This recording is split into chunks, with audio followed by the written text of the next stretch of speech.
Hello and welcome to our first ever Monument Mile Classic press conference. We feel very blessed that the growth of the event has led to us being able to do something of this magnitude. Every year we attempt to innovate and get better. Our goal is, like I said, to be bigger and better. With this, our first ever press conference, we're going to give you a behind the scenes look at some of the superstars performing at this year's event, but not only that, the partners and sponsors that help make it all possible.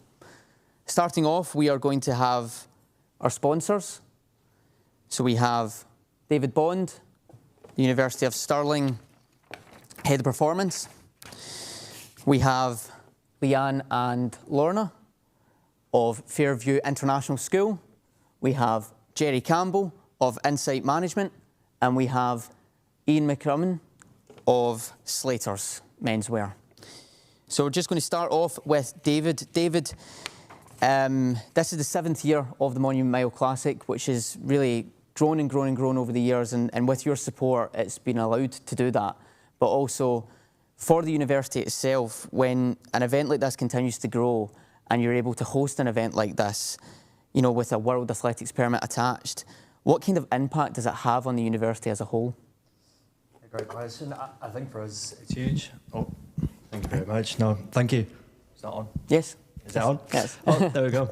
No, for us it's huge. I think as Scotland's University for Sport and Excellence, we like to align ourselves to excellence, and whether that be through, you know, the brilliant athletes that come here and study here, but also then through the events that we run as well, and this event really does epitomise that. So yeah, for us it truly is an honour to host events such as the Monument Mile.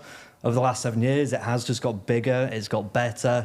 The athletes that are now attending, you know, it is superb to see. So yeah, for us to be associated to an event like this, we're very honoured, we're very proud, and hopefully it will be bigger and better over the years as well. So this is just the start of things to come, hopefully. Yeah, like we said, you know, without your efforts and your support, you know, we wouldn't be able to do what we do. And, you know, for us, it's became the home of the Monument Mile Classic, and we hope it can continue to be the home for a lot longer going forward. So, with that being said, I would like you to pass over to Fairview School. Hi so, there. Fairview School, tell us a little bit about Fairview School, what it is you do and why you're here. So we are Fairview International School. We are an international baccalaureate, which means that we kind of foster collaboration, teamwork. You know, we want to make sure that our kids are part of the community. This is our 2nd consecutive year of sponsoring the Monument Mile. And yeah, last year was amazing. We loved it. We want to watch all the athletes again, but we love our students being part of it. It's so exciting for them to be involved. And just the atmosphere last year is really incredible. So we're excited to sponsor it again. Yeah, we're really looking forward to it. That's great. Thank you so much. Like we said, you know, it's great to have like youngsters be able to come and watch these kind of elite athletes compete in an event, and that's what really is the core value of this meet, that it isn't just for the international elites that are sitting just to the right of me, but also the grassroots runners, where they come from, but also kids being able to come and see these elite runners on show is really what it's all about. So if I could just ask you to pass over to Jerry Campbell of Insight Management. Already done so. Aye, sorry Jerry. So Insight work a lot with refurbishment, building contracts and holistic marketing. You've done some work on the university campus and are a big partner of the event. What kind of attracted you to the event, and can you tell us a little bit more about Insight? Well, I think you just mentioned it there. It's the grassroots athletics, especially coming out of the Olympics. Athletics has changed quite a lot, and seeing so many youngsters involved in it, and also so many elders involved in it. I mean, for me, watching the category racing last year was fantastic. You've got people of 65 running against 9-year-olds, and where else could you manage that in any race? Which I think just increases involvement and just makes it more enjoyable to watch, and it makes it a better day. Finishing at 9 o'clock under the fiery flames as well, it makes it even better. Yeah, no, definitely. And like we said, the atmosphere is a big part about that too. But that grassroots level, being able to see, you know, people of all ages and abilities competing against each other really is what makes it so damn special. So if you want to just pass it on to Ian there of Slater's Menswear. Thanks, Jerry. You made that hard for me now. It's going to be a tough one, this. It's going to be tough. Ian, Slater's Menswear has 47 years of growth, building from a strong core of family to what it really is today. And it really has kind of almost cornered the market on suits and tailoring. For myself, you know, when I was going through school, when I got to prom, I didn't even think about going anywhere else. I went to Slater's Menswear to get my prom suit.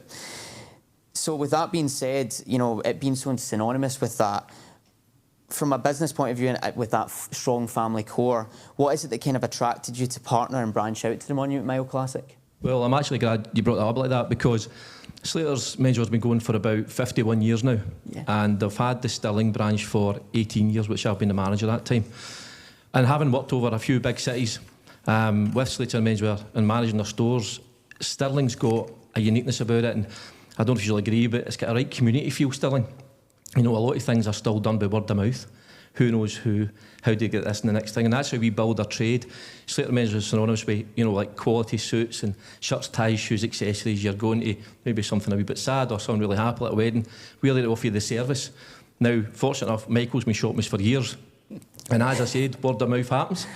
And I asked Michael, how are you doing in January? How are you getting on?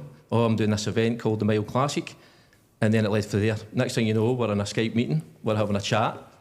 Michael's saying, well, and I'm saying, well, how can Slater Menswear help? Because we always give out vouchers where we can. That's our kind of strong suit to say if it's a, you know, something for Strathcarn, if it's for a sporting event, or it's for anything in particular, we'll try and say, how do we help the local community? So we said, right, you're a menswear shop, so can we donate vouchers to the first and the fastest Scottish male winner of the under-15s, 17s, 20s, and then we'll put 200 voucher in for the seniors. So we thought, good idea. And I don't know if it'll make them run any faster, to be fair, because I've probably tried our hardest. I have done winter athletics training once before, and trust me, it's not easy. It's the toughest thing, and I don't know if these guys get through it, but I'll give you I'll tell you. But in general, if you listen to Michael talking about it and you watch all the videos, he's very passionate about what he does, and I think that bleeds across the whole event to the day when we're all sitting here having a blare about it. We can't wait. We've bought the gazebo. We're turning up tomorrow, we've got our mannequins, and we're only going to play a small part, but the team that's coming up tomorrow, we're really looking forward to it, and we can't wait to see everybody running, trying their hardest, and we're watching a wee 9-year-old chase the 50-year-old and beat them at the line, and the flames will be going off. So, yeah, we're really looking forward to be part of this, and we're really grateful Michael's invited us on board, so, yeah, thank you. It's interesting you brought that up. I had a lunch meeting with Michael, and he came dressed up almost in a three-piece suit. It was very interesting. You'll never catch somebody driving a Honda Type R Civic with a suit on and a briefcase turning up to his meeting. So that's it's a lovely double-breasted suit he's got, actually. Yeah, it's a cracker. Lovely double-breasted. Slim as well, I think. He's about 30 waist. Maybe he eased an inch right enough since you gave up running, but I don't know. Yeah, everything you said, though, he really is one of the most enthusiastic people you meet about the sport, and I think he is one of the reasons why it's grown to where it is today. So thank you very much for that, Ian. And I guess my question is just for all of you now, before you can shoot off, are you excited for tomorrow night? Absolutely. Yes, absolutely. Of course, how can you not get excited and grab the enthusiasm that Michael gives for the race? And it should be a round of applause for Michael as well. We're pulling this together and making it all work. So really excited for tomorrow. Thank you. Yeah, thank you so much, Michael. We're so excited to be part of this, and we know that all of our students are as well. So thank you. You've said it all. I don't need to say anything. I'm excited to see the athletes, so I think it'll be amazing. Yeah, all great. Thanks. Thanks for having us. Yep, likewise. University are buzzing to be hosting it. Just steady on the pyro tomorrow, Michael. Don't burn us down. Right, well, thank you very much. Yous can leave and you don't have to be on camera anymore. And we will invite up the athletes one at a time for the rest of the press conference. Thank you. Thank you very much. So starting off, we have Thomas Van Appen of Belgium. We have Duncan Hamilton of the USA representing Birmingham Track Club. We have Henry McLuckie representing Adidas for Great Britain. We have Tyron Rollins from the USA representing Adidas. We have Taylor Werner representing Puma from the USA. We have Jen Randall of Oregon Track Club from the USA. We have Andrew McGill representing Cambuslang Harriers, one of our Scottish contingents. And then our last one, Sarah Calvert, who broke the native record last year. She'll be completing our lineup for this evening, and she'll be representing Livingston AC. So I guess we'll just start Once again, thank you so much all for coming. Hope you're really excited. We are thrilled to have you with us. And I guess we'll just go straight on to Thomas. So Thomas, your first full year under your belt as a professional athlete, over here in Europe, there is that kind of perception about the NCAA that, it either works for some people and it works for others. But you had a pretty successful time at Wake Forest University, and you've now transitioned into professional. So that kind of transition from the collegiate career to professional career, how's that been for you so far? That's a very good idea. Yeah, it's probably better. No, yeah, thank you. So, yeah, I did go to the NCAA as a pretty international kid coming from Belgium, and I think it's more than about just your performance on the track. I think they can really build your character. You can get to know people, you'll establish yourself, and you'll just develop your personality. And, I decided after the NCAA that I wanted to keep running, and that's what I've been doing. It's been a pretty tough season, I would say, because the transition isn't easy. All of a sudden, you're getting dropped in the biggest pool of talent in the world, and yeah, it's yours to, beat all these amazing athletes that are lined up with me here. So, yeah, and obviously your first mile race since that 3:52 national indoor record in Boston back in February, and it's kind of went a little bit under the radar, I guess, just with how many fast times are getting run. But the Belgian record outdoors came down as well. Could we see an attack on that record tomorrow night, maybe? I mean, obviously, it'd be a dream to hold both the indoor and the outdoor record. Definitely, going to school in the U.S. and holding both national records in the mile would be amazing. We've got a pretty talented group of guys active right now in our country. And if the conditions line up, I'm coming off a big 3K PB. I'm feeling good, and let's just send it and see where we go. And yeah, 3:51 is not easy, but I think I'm willing to give it a try. Yeah. Well, thank you very much, Thomas. You want to just pass the mic over to Duncan Hamilton? So Duncan, I was speaking with you just a little bit before. A 3K steeplechase kind of specialist, obviously. Run other events, but you've tackled the 1500 a fair bit this year, it's fair to say. Is this prep for the steeple in some way? What's the kind of angle with that? Yeah, I mean, I definitely see 1500s a little bit different than maybe the 1500 specialists. Sometimes, we'll use them just as like a rest buster, but sometimes we're using them to just sharpen up for the steeplechase as well. I think it's very helpful for the steeple to build some speed. No matter what race you're doing on the track, need some speed, and I think it helps with closing speed, especially in a steeple. So I mean it's helpful for the steeple, but I just love racing miles and 15s. So I'm super excited to be here for that. Sounds very good. Well, hopefully we'll see a fast time tomorrow night. Duncan, is it your first mile of the season? First mile, yeah. I had a couple of 15s, but first mile. Good stuff. If you want to just pass the mic over to Henry McLuckie, Great Britain and Adidas, like I said. So Henry, we were talking as well just beforehand. The depth in, not just British 1500 metre running, but world now running. I think we all seen that at the Olympics just passed. You placed 6th at the recent British Championships, the Olympic trials. You find yourself part of this kind of golden generation, I guess, of 1500 metre running. There's a lot of hype and media surrounding it. So with the bar constantly being set higher and higher every year, how do you establish yourself as an individual out with that? How do you set goals for yourself? Sure, so I think it's probably one of the most stacked events, I'd say, in the middle distance or even as a whole in the Olympics this year. And including Britain as well. It's probably one of the best countries, perhaps, for the 1500, some may say. For me, it's all about just following my own journey. Obviously, nowadays we see lots of young guys running really fast and running in all these big championships, but it's kind of important to focus on your own journey, focus on your own progression, and it's definitely a hard event to do, but each year keep getting better, keep getting stronger, and hopefully be there one day. Yeah, and also on paper, Henry, you're having a pretty, again, it kind of goes under the radar, but like what I was saying with Thomas, with, I guess, Belgian running at the moment, it's a pretty steady and consistent season from you. Is there anything differently you've been doing that you can put that down to? So I changed coaches in January, so kind of a big change there. So been focusing a little bit more perhaps on the 1500 this summer after the 5K didn't go too well at the start of the summer. Just kind of building momentum with the amount of races and 15s I've done this year. each one kind of getting better. But yeah, just waiting for a big race, and hopefully tomorrow night will be it, and I can get that mile PB down and perhaps even a 15p PB. So yeah. That's good. If you want to just pass the... Sure. Actually, at this moment, does anybody want to ask some questions from the audience, any of the press? Anybody want to... I probably should actually mention we have Ewan Crumley of Athletics Weekly and Theo Phillips of Stride Athletics here with us for the press. Do any of you want to ask any questions of the athletes? Just had one for everyone, I guess. In terms of racing or running the mile...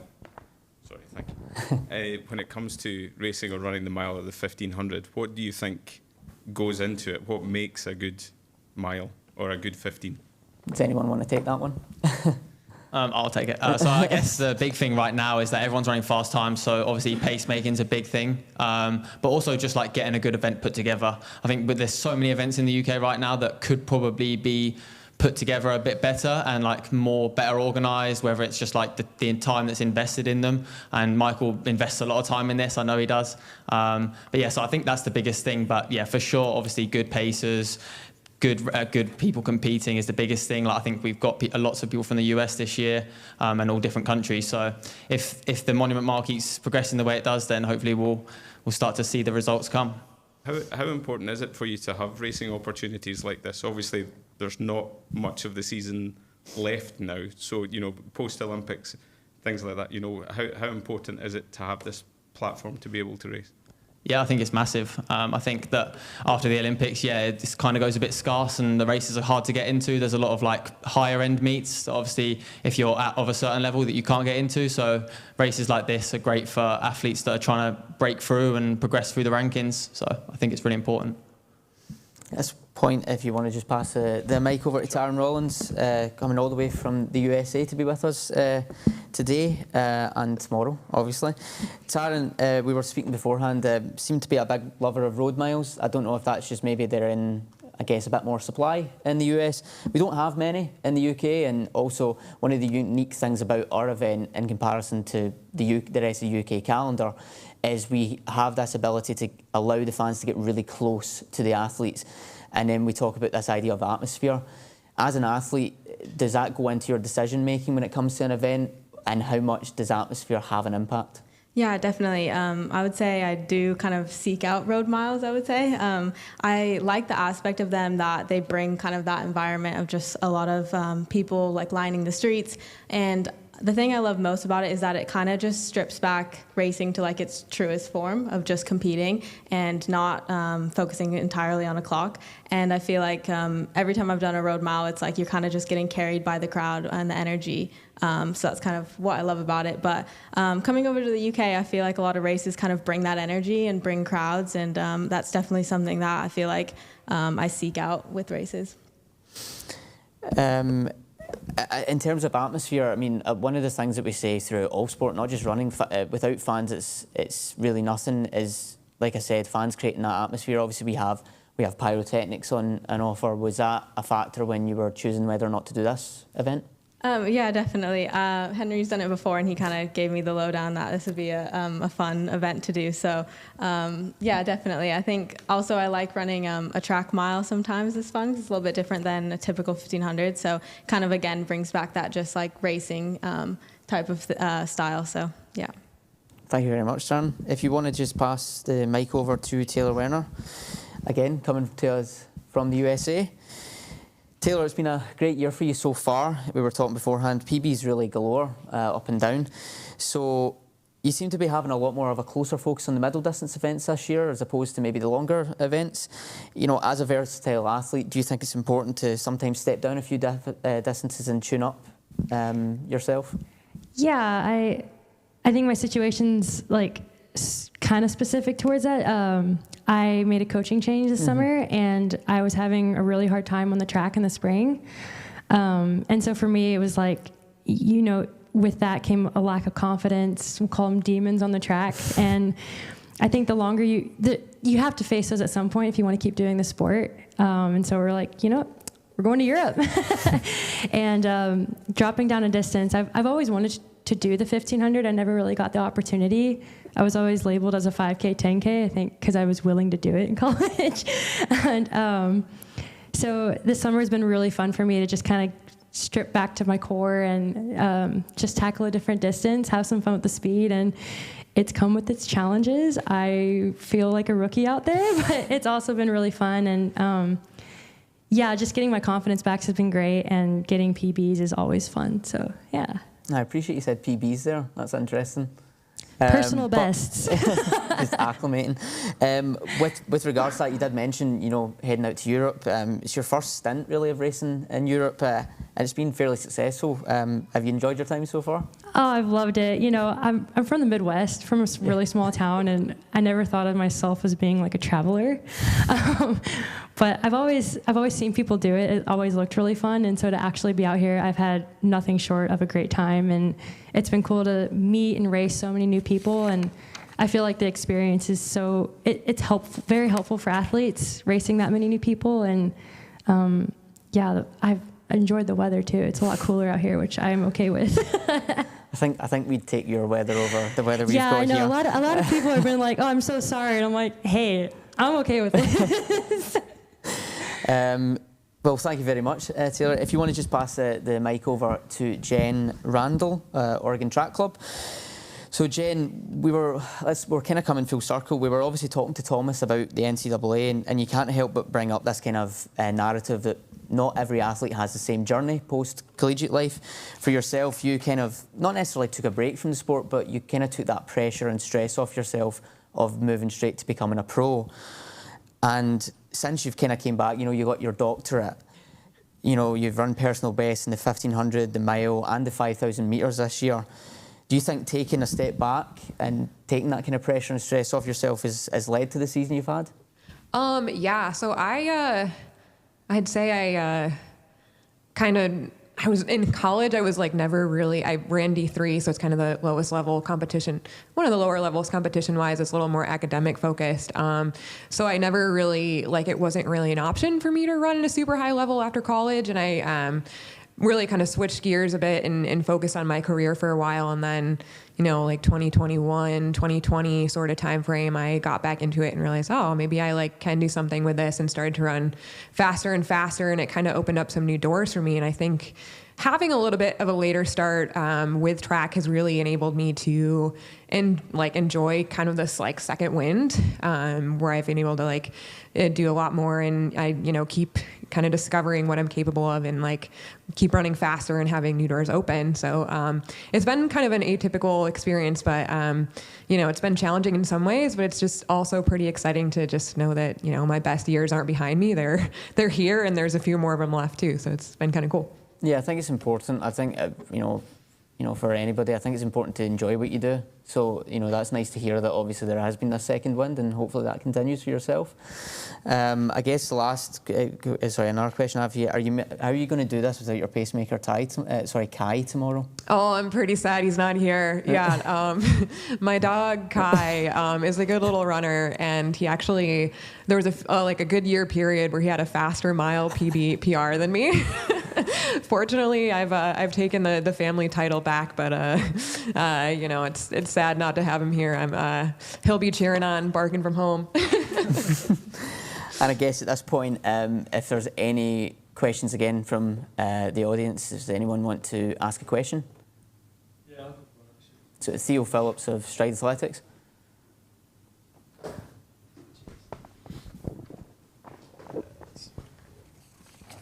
Yeah, just a general one for anyone that's interested to talk about it. Obviously, the UK, I feel like in general, it's safe to say we've got some of the highest performing athletes in the world in terms of you look at the major championships. Does it feel like for you guys coming to this country with the events that we have, do you feel like it's important for these sort of more higher level grassroots events to keep happening? And is that down to the sort of individual companies like us to set them up and Monument Mile to set them up? Or is it more down to the sort of higher end, bigger name industry level companies like all the brands that you may be sponsored by? Anyone want to take that one? I can try. You can try. Trying to think of the first part. Or it's just, if you feel like the premise of it is if you feel like it's more up to the sort of smaller individual organisations to make these bigger events and get athletes like yourselves involved, or whether you feel like it's up to the sort of bigger name companies to do that? Yeah, I mean, I feel like both are important. I think, especially after the Olympics, like Henry was saying, you know, there's only so many meets now, and a lot of them are high level. They're hard to get into. And there's a lot of athletes that are on the verge of breaking through to get through those, but you can't do that until you get experience. So an event like this is huge. It provides you experience, it provides you with great athletes, and it's the same kind of race. It just doesn't have quite the label yet. But I don't think it matters who sets it up. It's all about the opportunity for the athletes. And like, I love these smaller events because you know people are very invested, and I love that. I love coming and like doing my best, feeling very supported by everyone here. And I don't know if it makes it more important or not, but I think both are very important. Yeah. Yeah, definitely. I can probably add to that as well. So I'd probably say as well, like obviously there's going to be tomorrow lots of young juniors and people watching and racing as well. So I think that that's important. Obviously it's great to watch it on the TV and watch the Olympics and watch people like Josh Kerr and them do their thing. But also to get to see it in real life, I think is next to none. And I think that's a really important part of the sport. But yeah, I'd say. Cool. Okay, so if we want to just pass the mic all the way down to... Is that you? Is that you, Andrew? I can't see you all the way down there. So, Andrew, a really good season for you so far. I mean, not just season, a year. It really has been a... I remember I went to run with you. It seems ages ago now. But you just got your first GB vest. You've broke 4 for the first time. You're kind of living on this kind of high and adrenaline right now. What would be a successful race for you tomorrow night? For me, probably to still be there with like a lap to go. Like this is going to be a bit of a stretch for me tomorrow, but I'm really looking forward to it. Like to have this opportunity to race all these rapid guys. I think I need that. Sometimes you need to be pushed a wee bit out of your comfort zone like that, and it might not work for me, but it might go brilliantly, and I might be able to do like a great PB. So yeah, just really excited. Yeah, and earlier this year you done an interview with Scottish Athletics where you spoke about your granddad, Frank Clement. Obviously there is a legacy there attached to your family in terms of, you know, distance running. And you mentioned that, you know, if you can just be the fastest person in your family, that would be the most important thing to you. You still feel that way? Oh yeah, definitely. Yeah, he's still got a good 5 seconds on me. So if I can just keep chipping away at that, I'm doing well, I think. Yeah. How does he feel about it? Yeah, I think he's excited. I think he's glad that he's still got this link to the sport. I mean, he's very involved himself. He sets up the local 10K still and was involved in the council before setting up the Great Scottish Run. But yeah, I think if I was him, I'd be quite excited if I had a grandson following in his footsteps somewhat. Aye, definitely. And that's kind of what it's all about, following in the footsteps of what's came before you. So if you want to just pass it along to Sarah. So Sarah, last year, one of the highlights of last year was the Scottish Native Mile record going, a 2nd place finish. It was a fantastic race from you. With regards to this year, could we potentially see another native record on the cards, or how are you feeling about the race tomorrow? I'm excited to race tomorrow. Last year, the Scottish native record came as a bit of a surprise to me. I think it was also my 1500 PB as well, so definitely like still my best race. Still haven't broken that time, but yeah, I haven't really had. So I haven't run my PB this year, but I've had a few good races that have been like tactical races where I've finished stronger than I have done before, sort of beating some people who would have been way ahead of me last year. So I feel like, yeah, I'm coming into it in good shape and hoping to beat the Scottish native record. Also need to make sure I beat the other Scots in the race as well, because they'll probably be going for that time too. Yeah, absolutely. Can't forget about some of the other Scottish athletes that will be in that top race with yourself. I guess with regards to the rest of the press conference, do we have any press questions from yourself, Ewan, or Theo?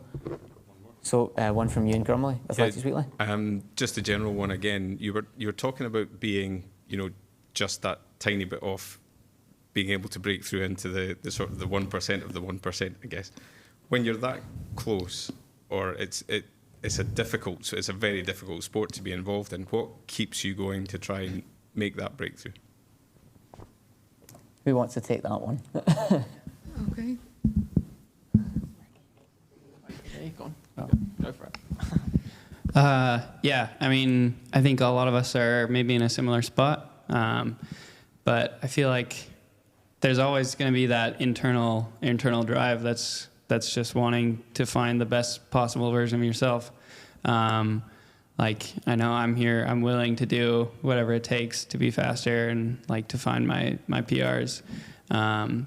But yeah, I mean, it is very helpful to have races like this, to try and find that. Like I've been trying to find a race for a while now to get in. I was going to go to Finland, and then that got canceled last second. I got added to this, so I'm super thankful to be here. But yeah, I mean, this is the time in my life that, we're able to pursue these dreams and to live this kind of lifestyle. And so I'm just got to take full advantage of that and see where it ends up. Yeah. Anybody else want to add to that, or?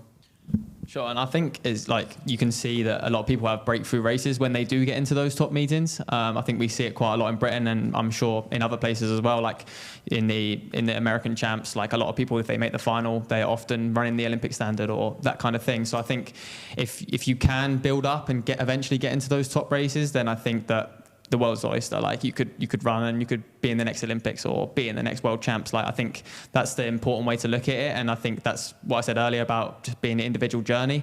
I think it's really important to look at it that way. Could you sort of to anyone who's coming along tomorrow who's maybe never seen a track mile or a 1500, could you sell the event to us? Could you tell us what's so great about it? We already know, obviously, but could you tell the wider public what it's like?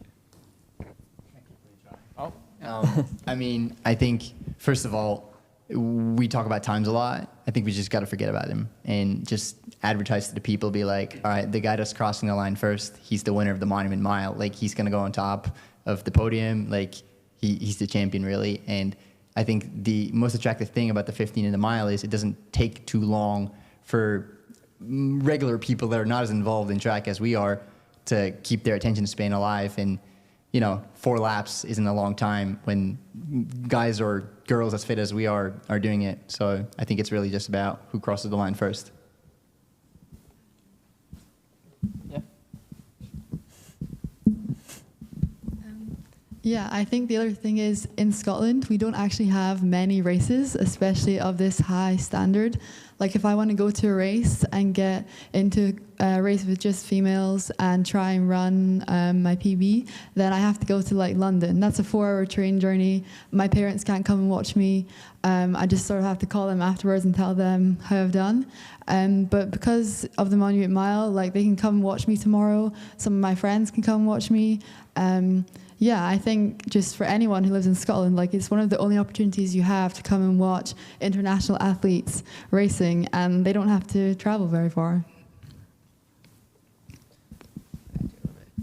I mean, I think too the beauty of the mile is, folks that aren't in the track world might not necessarily know what like a K or like 800 meters or that sort of thing is, but everybody seems to have a little bit of a reference point for a mile and has like tried to run that mile distance before. So I think it just gives the public a little bit of an idea of what that distance is, and that just kind of makes it fun. And I guess kind of just to add to that, one of the questions I was going to ask you was what is so special about the mile? There is something about the mile that's just, it's one of those events in track that holds a wee bit more, I guess, esteem than others because it's steeped in history, especially in the UK, because we just don't have many opportunities to run a fast mile, and this is why the Monument Mile's one of those opportunities. Obviously, it's a very big thing in America, especially in the indoor season. What is, I guess it's a question to you all. You all can take turns answering, but everyone has their own individual answer. But what is so special about the mile? Yeah, so to me, I mean, you kind of hit the nail on the head with the history aspect, you know, the historic men breaking 4. And then for me, the barrier on the women's side is breaking that 4:30 barrier. In Eugene, we have this organization called the Endless Mileage Project, where when a man breaks 4 in the mile in the U.S. And a woman breaks 4:30, they get a tree in that forest. So for me, that was a big thing for a while, was like breaking that barrier and getting that like tree is like your mark on the sport and on history. Anybody else want to add to that? That was pretty good. I don't know how to add up, but I think, so I ran the mile for the first time when I was like 8 in gym class. And so it's so much fun, because then, you know, in middle school, we ran the mile at every track meet, and then ran like every meet in high school, and then, you know, I get to run a few in college, and then to get to run it as a pro, it's like, to see that progression is so cool. And like Jen said earlier, like, it's a distance that everyone has done, and there are these barriers. We were talking to the guy that drove us from the airport, and we were talking about the BU miles that are run in Boston in America, and it's chaos. It is absolute chaos there, because it's like 30 different heats. Everyone's going for a 4 flat, and it's like the excitement when they cross the line is just unreal. And so it's just one of those events that everyone can celebrate. Everyone has a goal, and yeah, it's short and it's quick, and it's just fun. Yeah, we can only aspire to be the BU milers right now, man. but hopefully we will overtake them. Is there any other or does anybody actually want to add to that? Sorry, no. Oh, no. So yeah, as again, like the history of it, obviously Roger Bannister with the breaking the 4-minute mile for the first time, but we actually have covered a conversation earlier that I think before long we'll see the women break the 4-minute mile. Like, women are running 4:07 now. Like, I think the sport's moved on a lot. Men are running 3:45, 3:43 or whatever it is. So I think like the mad thing to look at is how much it has progressed over the years, and I think it will only continue to progress like that, and maybe even one day the Monument Mile women will break 4. So yeah, I think that'll be the good thing to watch out for. Do we have any other questions? Do you have any questions from Stride Athletics, or? I'm sure everyone can relate to this, but maybe specifically for the Scottish people, Andrew and Sarah at the end, off the back of your recent success, both winning, Sarah obviously won the double-double, Scottish champs, Andrew winning your first senior championships on the track. How do you feel like your mindset has changed from obviously growing up in the sort of grassroots sport in Scotland, and times being your main objective to run like a certain number, to now it being like a lot more competitive in a high quality field? How do you feel like your mindset's changed from times to racing, basically? I wouldn't really say that mine has, to be honest, because I feel like coming through the age groups, you always had those targets, and then you break it, and then you set a new one. Age group champs, for me, breaking 4 was one early in the season. I've done that now. I've got a new target. So you just kind of keep shifting the goalposts as you improve. And yeah, I think I know a lot of like not as elite runners, but everyone's got a similar mindset when it comes to achieving like their own goals. So yeah, I wouldn't say my mindset's changed since then. I think in terms of Scottish champs for myself, like when I was younger, under 15s, I'd go and I wouldn't get through the heats. So that would be about trying to get a good time. But I think now that I've kind of come on a bit, run faster times, I'm sort of more focused on the actual championship race and trying to win the race. But yeah, even now in Scotland, like it's super, like you get a great field there, and it's really nice to go and race the championships, and I like to go back every year and do that. Well, I guess just from me, one last question, and I guess very similar to what the question I asked to the sponsors. Are we all very much excited for tomorrow night? Yeah. A nod from everyone. You see, that was a nod from everyone. So yeah, listen, thank you so much for joining us here at the very first Monument Mile Classic press conference. We're so glad to anyone that tuned in, and to everyone who's watching, and to the press, to the athletes themselves, to the sponsors who, again, it wouldn't be possible to do any of this without them. So they really are the true backbone and foundation of what the Monument Mile has been built on now, as well as the fans. So we will see you tomorrow night when we will all bring the flames.